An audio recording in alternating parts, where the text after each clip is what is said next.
Alhamdulillahi Rabbil Alamin, wassalatu wassalamu ala nabiyyina Muhammad wa ala alihi wa ashabihi wa sallam. Në dersën e kaluar fillon me komentojnë librin e Tauhidit, Sheikhul Islamit Muhammad ibn Abdul Wahhab rahimahullah.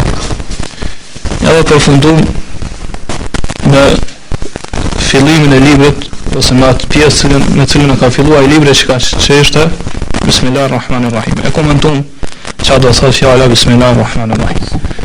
Pastaj thamë që Sheikhu më njëherë mbas fjalës Bismillahirrahmanirrahim në shumë prej kopjave të librit tina që na ka trashëguar neve të pitur shkrimeve ka filluar më herë me kitabut Tauhid.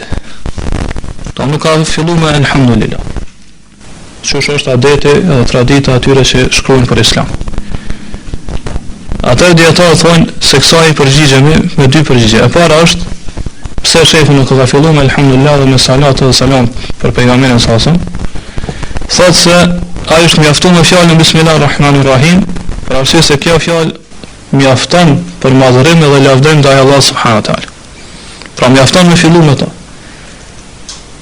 Edhe kështu ka vepruar edhe pejgamberi sasëm. Pra në hadithin që e cekëm dersin e kaluar, që thanë për shkak transmetimeve të shumta dhe shkrimit ose transmetimet që shumë dietarë kanë bërë këtë hadith dhe kanë filluar e kanë përmend librat e tyre, Sheikhu Samir thotë që ka bazë ky hadith, bilen kuptim, është hadith i saktë që pejgamberi sa son ka thënë, ai që nuk e fillon me çështjen me bismillah, atëra ajo është e makt. Prandaj Sheikhu mjaftu për me kët hadith, edhe me atë se pejgamberi sa son në shumë prej letrave të tjera që ja ka dërguar njerëzve për me thirrën Islam, është mjaftuar me fjalën Bismillahirrahmanirrahim. Çish ka ndodhur hadithi që transmeton Ibn Abbas radhiyallahu anhu, që transmeton Sahih Buhari dhe Muslim, ku ja ka dërguar letrën për me thirrën Islam Heraklit ose Cezarit Romagëve.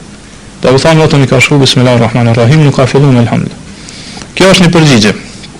Përgjigjja e dytë është se nipi i tina do të nipi i Sheikhut rahimahullah, që gjithashtu ka qenë dietar i madh, e që është Abdulrahman ibn Hasan rahimahullah, i cili gjithashtu e ka komentuar këtë libër në Tauhidit, thotë që unë kam një kopje të këtij libri, në cilin Sheikhu pas Bismillahirrahmanirrahim ka përmendur edhe Alhamdulillahi Rabbil Alamin wa salatu wassalamu ala nabiyyina Muhammad wa ala alihi wa sallam. Çfarë thotë Sheikhu? Po këto janë dy përgjigje që dietarët kanë dhënë pse Sheikhu do thotë ka filluar vetëm me bismillah jo me alhamdulillah. Pastaj vazhdojmë edhe e komentojmë çka do të thotë fjala alhamdulillah. Do çfarë kuptimi ka fjala alhamdulillah? Ose hamd i takon Allah. Çka do të thotë hamd?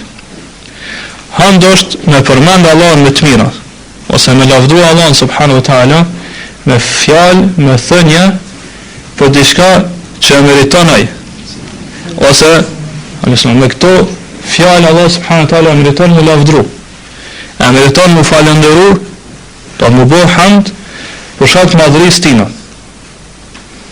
Po kjo do thotë hamd, me falëndru Allah subhanahu wa taala për një mirësi, edhe për shkak se ai veten e tij është i madhërisht. Pra në arabisht janë dy fjalë, është hamdi, është edhe shukri, falënderimi që në jetën. Çfarë është dallimi mes hamdit edhe mes falënderimit ose mes shukrit? Pra hamdi kupton çka është. Falënderim çka është? Do të hamdi bëhet me gjuhë edhe me zemër. Do të falënderojmë Allahun, nëse bën hamd Allahun me zemër edhe me gjuhë, pra thuaj alhamdulillah. Kurse falënderimi ose shukri është me falëndëruar Allahun me zemër, me gjuhë edhe me gjymtyr. Pra si që falënderon me zemër, duke di që një mirësi e saktuar është vetëm prej Allahut subhanahu wa taala. S'ka pas mundësi me arrit ndryshe atë mirësi, përveç se që Allah subhanahu wa taala ka dashur me të ardhur ajo mirësi. Me gjuhë, me thonë alhamdulillah ose shukru lillah, falënderimi i takon Allahut.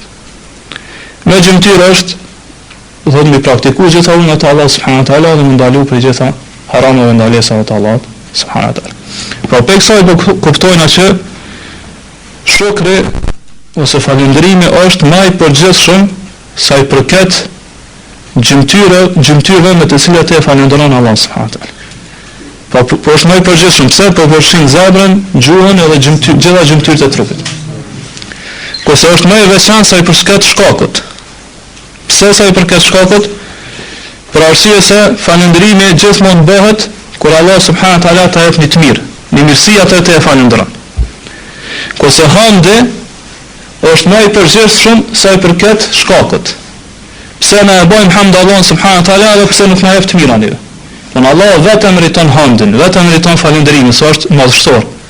Do është Allah është Zoti i cili vetëm meriton hamdin. Prandaj na e bëjmë hamd Allahun pse nuk na jep të mira.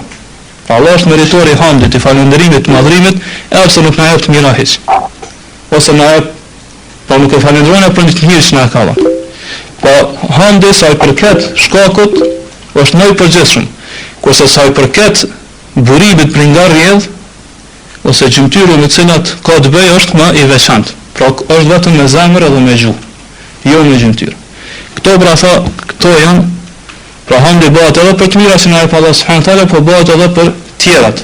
Pra bëhet edhe pse bëhet Allah vetë është i madhërisëm. Për këtë arsye na bëjmë hamd Allahun subhanahu wa taala. Pra kjo është gjuha arabe. Pra këtë dallim mes falëndrimit dhe hamdit nuk mundesh me gjetë në asnjë gjuhë tjetër. Pra për kësaj e kuptojmë që në hamdit edhe shukrit ka përgjithësim edhe veçim. Po në disa pika bashkohen, në disa pika ndahen. Pastaj autori thot wa sallallahu ala nabiyina Muhammad wa ala alihi wa sallam. Thot salatet e Allah qofshin mbi pejgamberin ton Muhammed sallallahu alaihi wasallam. Çfarë do thot me quaj Allah subhanahu wa taala salavat për mbi pejgamberin sa.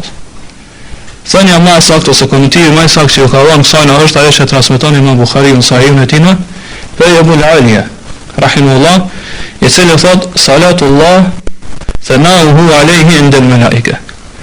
Salatet e Allahut për mbi pejgamberin sa është lavdërimi i Allahut që ja bën pejgamberin sa tek melaqet. Kjo është qëllimi i salavateve, kur themi ne që Allah më thot salavate për mbi pejgamberin sa. Pra ne lutemi që Allah me lavdëru pejgamberin sa tek shoqëria më e lartë, pra tek melaqet e Allahut subhanahu.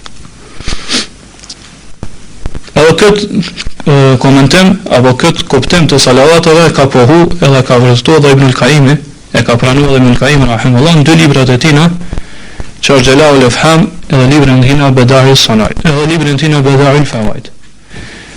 Kurse salati ka një kuptim tjetër. Ajo është lutja.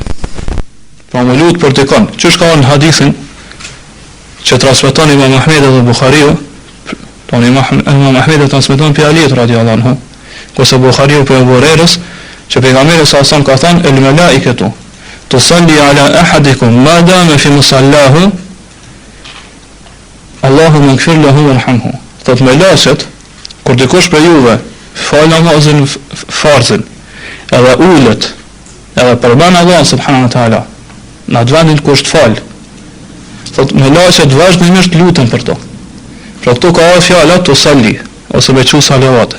Vazhdimisht luten për to derisa ai ngritet dhe largohet prej vendit ku është ulur. Edhe vazhdimisht thot melaqet thonë Allahumma ighfir lahu warhamhu. O Allah falë, o Allah mëshiro këtë person.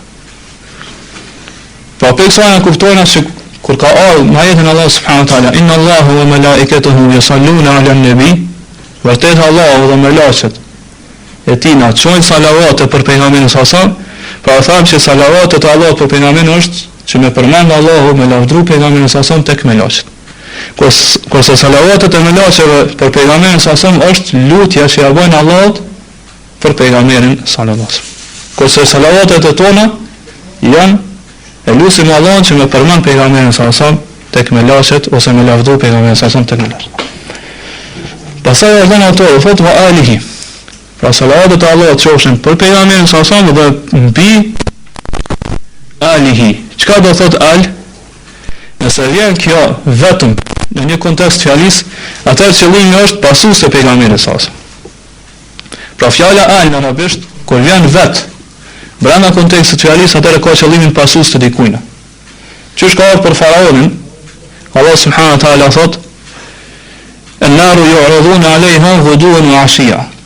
Thot derisa janë faraoni me pasues të tij në zjarrin në varr, natën në mëngjes dhe në brami ata i ekspozohen zjarrit e xhenemit. Wa yawma taqumu as-sa'a adkhilu ala fir'auna ashadda al-'adab.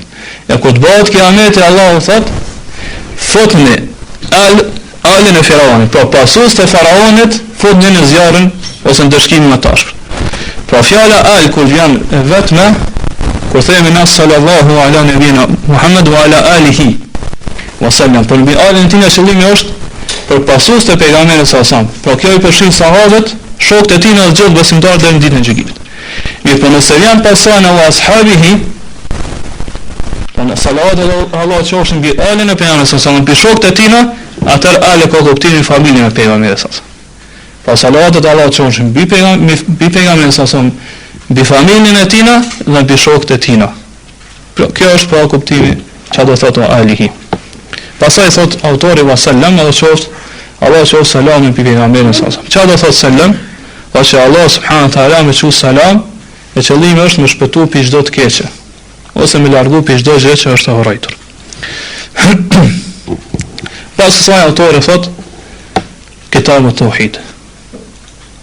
Pasi që thot bismillahin edhe alhamdulillahin edhe salavatën disa prej kopje që ka ardhur, prap ka ardhur Kitabut Tauhid. E ka përmend titullin e librit që është libri i Tauhidit. Prap për adetet e dietarëve që shkruajnë rreth fest Allah subhanahu wa taala, traditat e tyre, zakonet i tyre është edhe atyre që përpilojnë që shkruajnë libra për fenë Allah subhanahu wa taala është që pas bismillahit edhe pas alhamdulillahit edhe salavatave e shkruajnë parathanie. E shkruajnë parathanie për me treguar rrugën e tyre ose metodën që kanë përdorur në përpilimin e këtij libri. Edhe tregojnë qëllimin ose synimin shkallën pse e kanë shkruar këtë libër. Mirë, po kështu nuk ka vepruar Sheikhu rahimahullah. Më herë pas bismillahit edhe alhamdulillahit ka thënë Kitabut Tauhid, libri i Tauhidit. Prandaj këto është një pyetje shumë e njohur që rreth për njerëzve që thonë pse nuk e ka pse autori Muhammed ibn Abdul Wahhab nuk e ka përmend mas bismillahit edhe alhamdulillahit me përmend edhe parathanie se që është zakoni dhe tradita e gjithë dietarëve. Mirë, po më herë ka filluar dhe ka thënë Kitabut Tauhid, libri i Tauhidit. Po shkallku edhe sekreti, fshehtësia pse nuk ka vepruar kështu, është se Tauhidi, për cilin autori ka pas për qëllim me shkruaj këtë libër dhe me sqaruar librin e tij, në këtë libër, pra librin e Tauhidit është se ky Tauhid është Tauhidi i Allahut subhanahu wa taala. E Tauhidin e Allah subhanahu wa taala mos mirë sqaron vetë poseduesi i tij, pra vetë Allah subhanahu wa taala në librin e tij në Kur'an.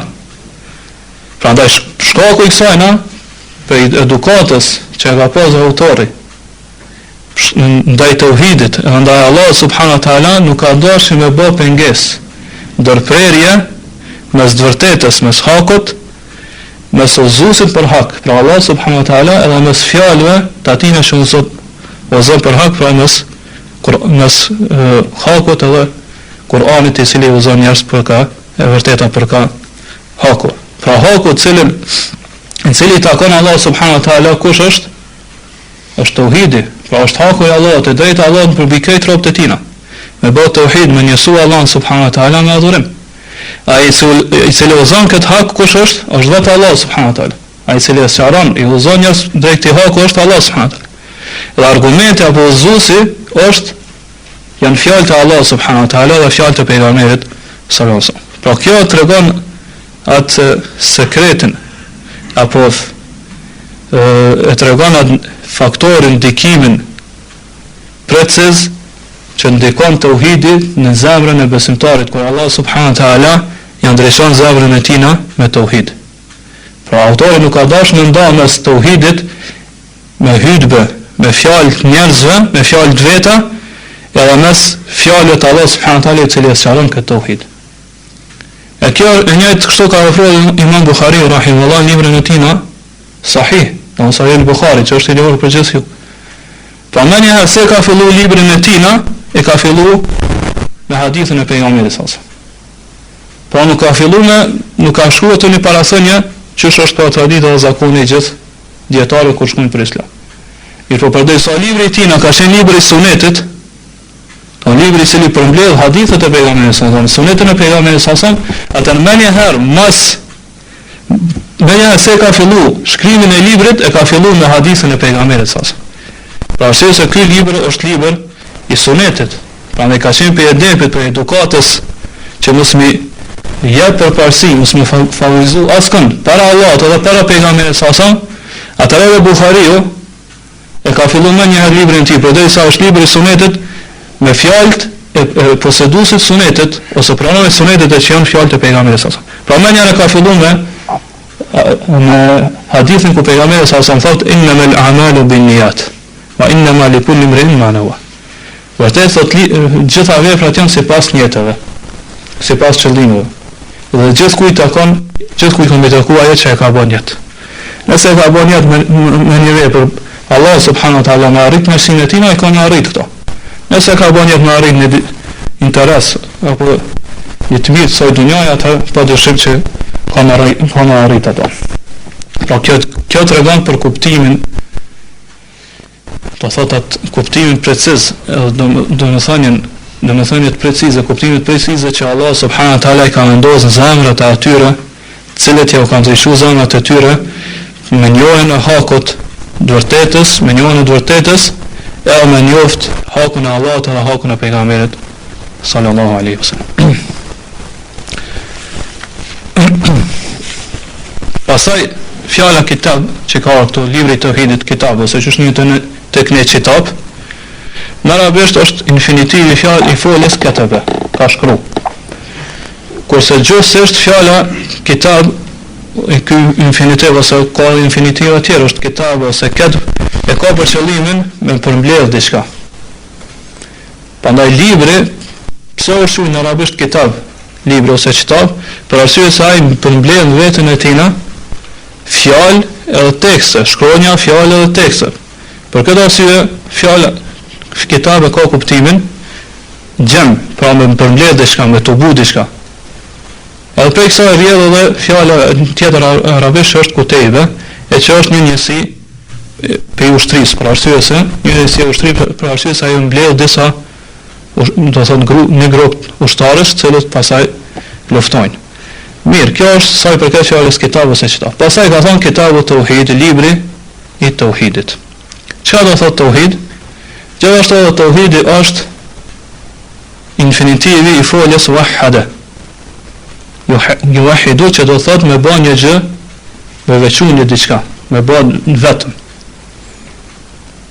Pra një diçka ose një gjë ose dikond me veçu edhe me do thotë një çështje me bë që ose ajo çështje i takon vetëm dikujt ose vetëm diçkafit. Kjo është fjalë, kjo është qëllimi i fjalën tauhid. Pra gjithsesi është me veçu diçka, me njësu diçka. Kurse shëratikisht ose fetarisht tauhidi është me njësu Allahun subhanahu wa taala me adhurim. Pra me njësu Allahun subhanahu wa taala me adhurim. Kjo është tauhidi, do thotë shëratikisht ose fetarisht. Kurse kur përmendet tauhidi në mënyrë të përgjithshme ose në mënyrë të pakufizuar, atëherë qëllimi është me njoft, me pas dije, me njoft që Allah subhanahu wa taala më njëson me zotrim. Pra me njësu Allah subhanahu wa taala që vetëm ai është Zoti i jon. Pra me njësu Allah subhanahu wa taala gjithashtu me cilësitë e përsosshmërisë. Edhe me njësu Allah subhanahu wa taala me adhurim. Kjo është qëllimi i tauhidit kur përmendet në mënyrë përgjithshme. Pastaj fjala tauhid, do thotë kjo fjalë se tauhid nuk është përmend shumë sa i përket teksteve të Kuranit dhe Sunetit. Mirë po ka ardhur në një hadith pejgamberit sa son që transmeton Imam Buhariu dhe Muslimi. Ajo është se kur pejgamberi sa son ka dërguar Muadhin në Yemen për me thirr pasues e librit, pra ata kanë qenë krishterë, me thirr në Islam, atë pejgamberi sa son ka thonë innaka ta'ti qauman min ahli al-kitab. Ti do shkon te një popull i cili është prej pasuesve të librit. Pra ata kanë qenë krishterë. Falyakun awwala ma tad'uhum ilayhi an yuwahhidu Allah. Andaj thotë gjëja e parë që ti kemi thirr ata është me bë tauhid Allahut subhanahu. Pra kjo është hadithi i pejgamberit sallallahu alajhi wasallam ku është përmend fjala yuwahhidu, pra me njësu Allahun subhanahu wa taala me adhurim, e prej kësaj rrjedh pasaj edhe infinitivi e që është tauhidi. Në një transmetim tjetër pejgamberi sallallahu alajhi wasallam ka thënë Muadhit, "Falyakun awwala ma tad'uhum ilayhi shahadatu an la ilaha illa Allah wa anna Muhammadan rasulullah." Ç'është gjëja e parë që i thirr ata, ose çështja e parë është shahadeti la ilaha illa Allah Muhammadan rasulullah. Pra prej kësaj e kuptojnë se tauhidi çka është vetë shahadeti. me cilin janë dërguar gjithë pejgamberët e Allahut subhanahu wa taala. Prandaj ai i cili realizon shahadetin e Allahut subhanahu wa taala, atëherë ka realizuar edhe vet tauhidin e Allahut subhanahu wa taala. Pra tauhidi i cili kërkohet prej neve është ai me cilin ka urdhëruar Allah subhanahu wa taala librin e tij. Me cilin ka urdhëruar Allah subhanahu wa taala librin e tij. E ky tauhid ndohen tre lloje. Pra lloji i parë është tauhidur rububiyya. Me njësu Allah subhanahu wa taala të shkënë me sërëmëllën me zotrim. Lloji i dytë është tauhidul uluhiyya, me njësu Allah me adhurim, edhe lloji i tretë është tauhidul asma wa sifat, me njësu Allah subhanahu wa taala në emrat edhe cilësitë e tina. To në emrat e bukur dhe cilësitë e përsosura të Allah subhanahu wa taala. To tre lloje tauhidit janë përmend surën Maryam, ajeti 65, ku Allah subhanahu wa taala përmend këto tre lloje tauhidit ku thot Rabbus samawati wal ard. Allah është Zoti i qiellit dhe tokës, pra lloji i parë i tauhidit, tauhid rububiyya. Wa ma bainahuma dhe çka ka mes tyre dyve, do mes qiellit dhe tokës. Fa'budhu wastabir li ibadati. Prandaj vetëm atë adhuroje edhe bë durim në adhurimin ndaj tij. Pra lloji i dytë i tauhidit, me adhuru vetëm Allah subhanahu wa taala. Hal ta'lamu lahu samia? A din ai koni cili është i ngjashëm me Allah subhanahu wa taala. Është i barabartë me Allah subhanahu wa taala. Kështu përfundon ajeti. Ky është lloji i tretë i tauhidit. Pra me njësu Allah subhanahu wa taala në cilësitë e tina të përsosura, që askush nuk e gjason Allah subhanahu wa taala në këto cilësi. Këto pra janë tre lloje të tauhidit që unë përmend këtë ajet. Ne inshallah po fillojmë me llojin e parë sonte, e që është tauhidu ar-rububiyya. Çka do thotë tauhid rububiyya? Pra është tauhid rububiyya do thotë me njësu Allah subhanahu wa taala në veprat e tina. Me njësu Allah në veprat e tina. Veprat e Allah subhanahu wa taala janë të shumta. Pra për tyne janë krijimi, me njësu Allah në krim. Pra me besu që vetëm Allah krijon. Pastaj është rizku, me njësu Allah në furnizim. Pastaj është el-ihya, që Allah jep jetë edhe ngjall. El-imate, që Allah jep vdekje. Tjera është tadbirul mulk, me njësu Allah subhanahu wa taala, që Allah e udhëheq apo e drejton këtë sundim, këtë kozmos. Për tjera është an-naf wa-darr, që vetëm Allah jep dëm dhe dobi. Shifa, që Allah subhanahu wa taala i jep shërim. Wal-ijara, që vetëm Allah është ai i cili e mbron dikon, kurse askush nuk ka mundësi të mbrojë pe Allah subhanahu wa taala. Wa huwa yujiru wa la yujaru alayhi, ka thënë Allah subhanahu wa taala. Allah është ai i cili mbron robët e tij, kurse askush s'ka mundësi të mbrojë pe Allah subhanahu wa taala. Tjera vepra të Allah subhanahu wa taala cilat janë, do thotë është që me besu me njësu Allah subhanahu wa taala që vetëm ai përgjigjet lutjes të atij i cili është i dëmtuar. Pra edhe Allah ka mundësi me largu atë dëm që ka godit ata. Amma yujibu al-mudtarra idha da'ahu. Kush ka mundësi me përgjigj lutjes të dëmtuarit, ai i cili ka një problem në shqetësim.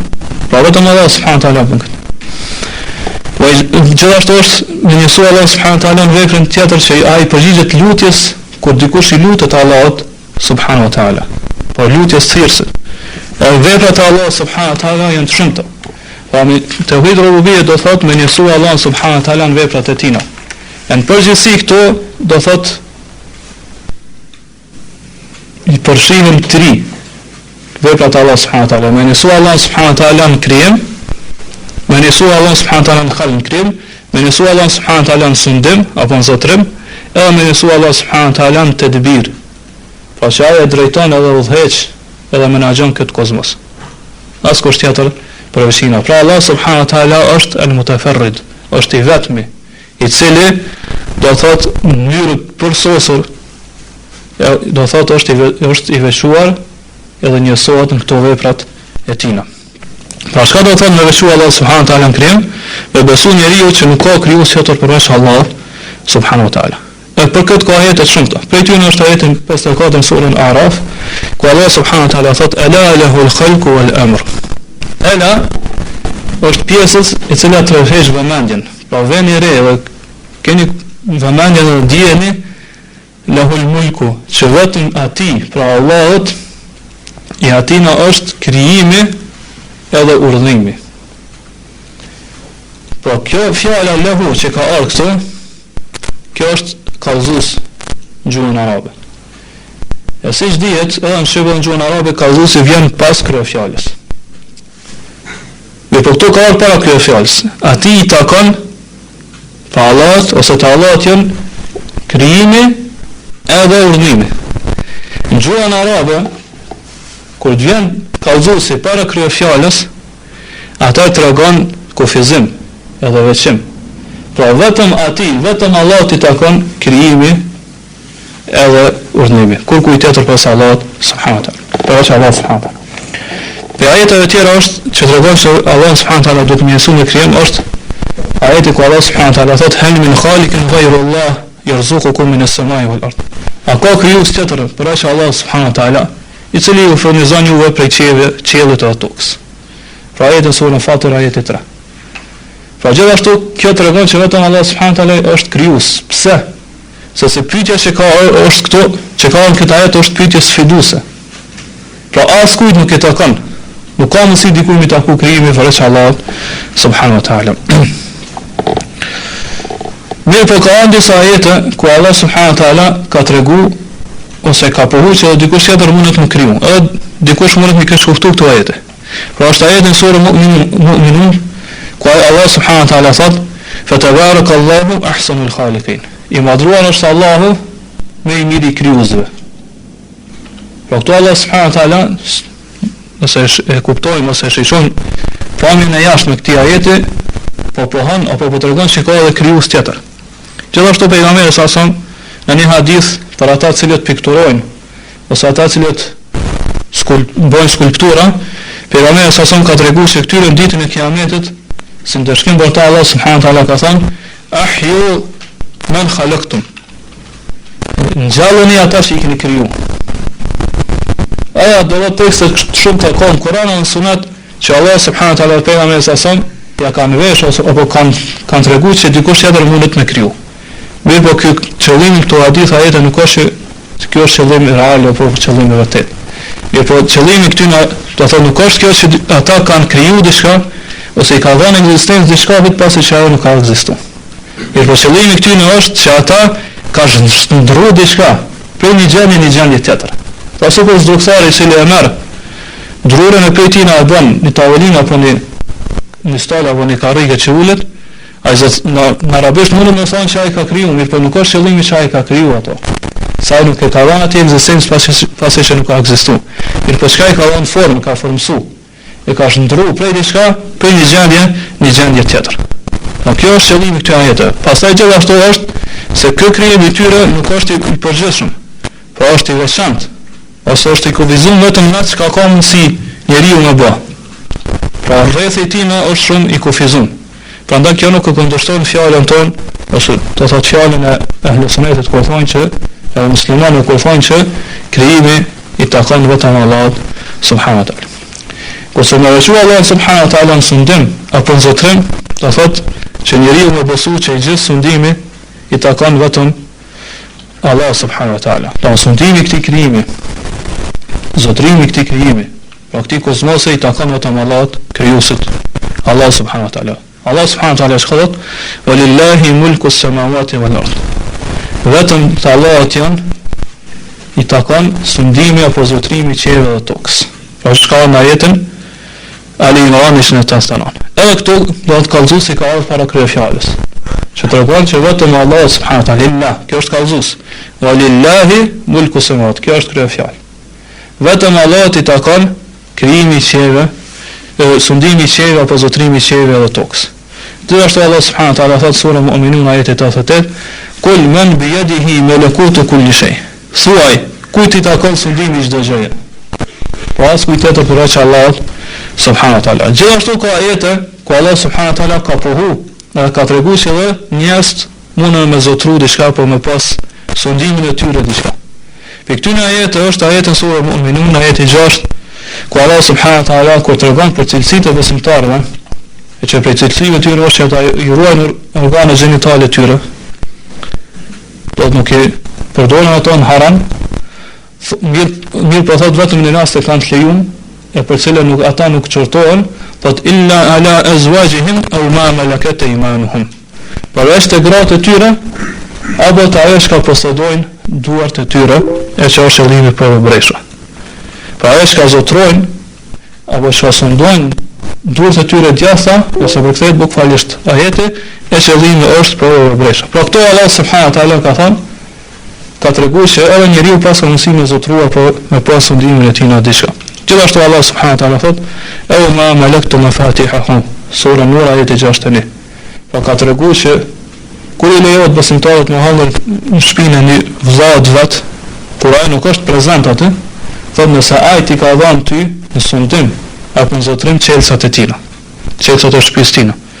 Atë ti lejohet edhe pa lejen e tina në shpinën e tina dhe me hëngër për shtëpisë tina. Do për ushqimet që ndodhin në shtëpinë e tina. Pra këto Allah subhanahu wa taala po tregon që njeriu pas ka mundësi pas sundim apo në zotrim diçka. Mirë, po edhe kë themi që çështë sa më marrë ato për krijim, që ky zotrim apo sundim njeriu nuk është i plot. Mirë, po është i mangt. Nuk është zotrim apo sundim i plot. Mirë, po është i mangt. Pra ashtu se njeriu nuk mundet me zotruar apo me posedu vetëm atë që është zotrimi e tij, posedimin e tij. Jo me zotru diçka që është tek tjetër kush, apo me sundu diçka, me posedu diçka që është tek tjetri. Pra zotrimi dhe posedimi i tij është i madh. Gjithashtu edhe vet sundimi apo zotrimi i tij, posedimi i tij është në cilësi apo në atribut, se atribut është i madh. Pse? Për arsye se vetë njeriu është, do të thonë, zotrimi në Allahut subhanahu wa taala. Prandaj ajo që zotron është zotrimi në Allahut subhanahu wa taala. Prandaj njeriu nuk ka mundësi me vepru apo me punu me atë pasurinë e tij që e ka, vetëm me atë që ka lejuar Allah subhanahu wa taala apo me ligjet me atë që ka lejuar Allah subhanahu wa taala. Prandaj për shembull nëse një njeri e ka një pasuri dhe don me djeg ato, për shembull ka do parë dhe don me vënë zjarr me djeg ato, apo për shembull ka një kafshë dhe don me rrah ato me godit pa nevojë. Ai themi që kjo nuk lejohet fetarisht, nuk lejohet shariatikisht. Pra edhe sundimi i njeriu apo zotrimi, posedimi që ka për diçka është i mangët. Prandaj gjithë zotrimi edhe sundimi takon vetëm Allahut subhanahu wa taala. Pastaj çka kuptojmë ne kur themi që do të më veçojë Allahu subhanahu wa taala apo më njësoj Allahu subhanahu wa taala në drejtimin apo udhëheqjen e këtij kozmosi, do thotë është që njeriu me ditë që nuk ka mudabbir. Pra nuk ka dikush që udhëheq apo nuk ka dikush që sundon, nuk ka dikush që menaxhon, që drejton këtë kozmos përveç Allahut subhanahu wa taala. Pra Allah subhanahu wa taala çka thotë: "Kul man yarzuqukum min as-samai wal ard." Thuaj. Do të thuaj pejgamberi atyre njerëzve, kush ju furnizon juve prej qiellit dhe tokës? Am man yamliku as-sam'a wal absar. Do kush është ai i cili jep shikim edhe dëgjim njerëzve? Wa man yukhriju al-hayya min al-mayyit. Do kush është ai i cili nxjerr gjallën prej të vdekurit. Wa yukhriju al-mayyita min al-hayy, edhe nxjerr vdekurin prej gjallit. Wa man yudabbiru al-amr. Dhe kush është ai i cili e drejton? Apo kush është ai i cili sistematizon apo udhëheq e menaxhon gjithë këtë krijim, gjithë këtë çështje, pra këtë kozmos. Fa sayaqulun Allah. Ata do të thonë, pra pse janë pa besimtarë, do thonë Allahu subhanahu wa taala. Fa kul afala tattaqun, atë të thuaj atyre, atë pse ju nuk po i friksoheni Allahut? Pse nuk po tregoni dro ndaj Allahut subhanahu wa taala? Fa dhalikum Allahu rabbukum. Thotë kjo është Allahu Zoti juaj, rabbukum al-haq. Zoti juaj i vërtet. Fa madha ba'da al-haq illa dhalal. Atë çka ka pas vërtetës përveç se humbja. Po nuk ka asgjë tjetër pas vërtetës përveç se humbja. Fa anna tusrafun. Atë Allah subhanahu wa taala thotë ku ose nga po shkoni ju, ku pja kthani shpinën e vërtetës. Pra këto ajete janë sura Yunus, ajete 31-32. Gjithashtu njeriu ka mundësi me menaxhu diçka, atë ka mundësi me udhëheq diçka. Mirë, po kjo është, që është thamë edhe më herët, është e mangët, pra vetëm atë që ka posedimin e tij, nuk ka mundësi që njeriu do thotë me menaxhu apo me drejtu diçka që nuk është posedimi i tij. Edhe vetë ky posedim do thotë është i mangët, për arsye se është në drejtimin apo në menaxhimin e Allahut subhanahu wa taala. Pra kjo është sa i përket tauhidit rububia, edhe këtë tauhid do thotë çu kuptojmë për ajetet më lart, askush nuk e ka mohu. Don këtë tauhid gjithë njerëzit e kanë besuar. ai i cili e pohon edhe beson këtë tauhid ose beson vetëm këtë tauhid, ai nuk konsiderohet se është musliman. Ai nuk konsiderohet se është i shpëtuar. Ai që ka më hyrë në xhenet, ka më shpëtuar prej zjarrit të xhenemit. Pra ai i cili beson që vetëm Allah është krijues, pra ai i cili beson që vetëm Allah është ai i cili furnizon, që vetëm Allah është sundues, zotrues i këtij kozmosi, që vetëm Allah e menaxhon apo e drejton këtë kozmos. Edhe mbetet me kaq. Ai nuk ka hyrë në islam. Pra nuk ka ardhur me tauhidin cilën e ka kërkuar Allahu subhanahu wa taala. Sepse ajetet më së për pranë që edhe qafirat edhe pabesimtarët, edhe i llojtarët, paganët e Mekës, mushrikët e Mekës e kanë besuar këto. To ka edhe ajete tjera ku Allah subhanahu wa taala tregon këto. Pra Allah subhanahu wa taala thotë: "Wala in sa'altahum man khalaqa as-samawati wal arda la yaquluna Allah." Nëse ti i pyet ata kush i ka krijuar qiellin dhe tokën, do thonë Allah. Por mushrikët, pabesimtarët e Mekës e kanë besuar Allah subhanahu wa taala si krijues. Edhe ajete që tha më herët, ku Allah subhanahu wa taala thotë: "Kul man yarzuqukum min as-samai wal ard." Kush është ai i cili furnizon ju prej qiellit dhe tokës? Amma yamliku as-sam'a wal absar. Kush është ai i cili i mban zotrim vet shiqimet edhe dëgjimet, pra jep kujdon dhe ja ndal kujdon. Wa man yukhriju al-hayya min al-mayyit wa yukhriju al-mayyita min al-hayy. Kush është ai i cili nxjerr gjallin, vdekurin prej gjallit dhe gjallin prej vdekurit. Wa man yudabbiru al-amr. Kush është ai i cili drejton dhe udhëheq këtë kozmos, këtë krijim. Fa sayaquluna Allah. Do thonë Allah, pra ata kanë besuar këto. Mirë, po prapë Allah ka gjykuar për ta që do të jenë përgjithmonë zjarrin në xhenem. Alayhi salam. Pse kështu? Për arsye se ata nuk kanë ardhur me llojin e dytë të tauhidit. Nuk kanë ardhur me atë që njeriu e shtën islam, e bën musliman, e bën besimtar dhe shpëton prej zjarrit të xhenemit dhe hyn në xhenet. Ajo është tauhidul uluhiyya, tauhidi i adhurimit. Pa askush për njerëzve nuk e ka mohu këta. Është e njohur, prej bijve të Ademit, prej njerit të parë deri tash, vetëm disa njerëz të pakt gjatë historisë e kanë mohu, do thotë tauhidul rububiyya, e kanë mohu Allah subhanahu wa taala si krijues. Po kush nuk ka thënë gjatë historisë që ky kozmos ka dy krijues që janë të barabartë, edhe dy të krijojnë. Gjithë kanë besuar që ky kozmos ose kjo gjësi e ka vetëm një krijues. Po kush e ka mohu këta? Po askush nuk e ka mohu tauhidul rububiyya si mohim, pra nëse që nuk ka zot hiç, apo me thonë që me bërë të shrik, pra me bërë tak Allahut në krijim. Por është disa njerëz të pakt gjatë historisë njerëzimit. Prej tyre ka qenë faraoni. Ai e ka mohuar Allah subhanahu wa taala si zot, si krijues. Mirë, po këtë ka bërë nga arroganca, krenësia dhe minjëmasia, kurse në vetën e tij ai ka qenë i bindur që Allah është krijuesi. Pra Allah subhanahu wa taala tregon në librin e tij në Kur'an, i tregon edhe fjalët e faraonit, që shkon në surën Naziat, ajetin 24, ku ka thënë: "Fa qala ana rabbukum al-a'la." Unë jam Zoti juaj më i lartë, kështu ka thënë faraoni. "Ma alimtu lakum min ilahin ghayri." Ju ka thënë popullit tonë, nuk di që keni ju ndaj Zot, të adhuruar tjetër përveç meje. Ashtu shkon në surën Qasas. Jo po këtë e ka bërë vetëm nga minjëmasia dhe arroganca tina. Që sa Allah subhanahu wa taala thotë: "Wa jahadu biha wastayqanatha anfusuhum." Ata i kanë mohu ato ajetet, argumentet e Allah subhanahu wa taala. Mirë, po në veten e tyre, në shpirtat e tyre kanë qenë të bindur që ato janë të vërteta. Pra gjithkush i cili e ka mohu këto, ose edhe prej komunistave tash bashkëkohor, prej ateistave, kjo është vetëm thënie e gjuhës tyre. Pra ata në veten e tyre e dinë dhe janë bindur që ky kozmos e ka një krijues, ai është Allah subhanahu wa taala. Pra andaj Allah subhanahu wa taala tregon për fjalët e Musës, që ja ka thënë faraonit, ka thënë: "Laqad alimta ma anzala haula'i illa rabbus samawati basair." Po te e dinë dhe je i bindur në faraon se këto ajete, pra këtë vrat nuk e ka zbrit askush tjetër këto argumente përveç Zotit qiejve. Pra Musa në këtë ka argumentuar kundër faraonit.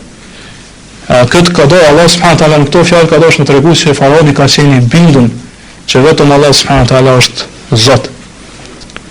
Prandaj edhe në fund tjetër kur Allah subhanahu wa taala ka fundos, ajo kthy në ato që ka qenë i bindur në veten e tij dhe ka besuar prapë Allah subhanahu wa taala se Zot, mirë po, kjo nuk e ka bë dobi atina.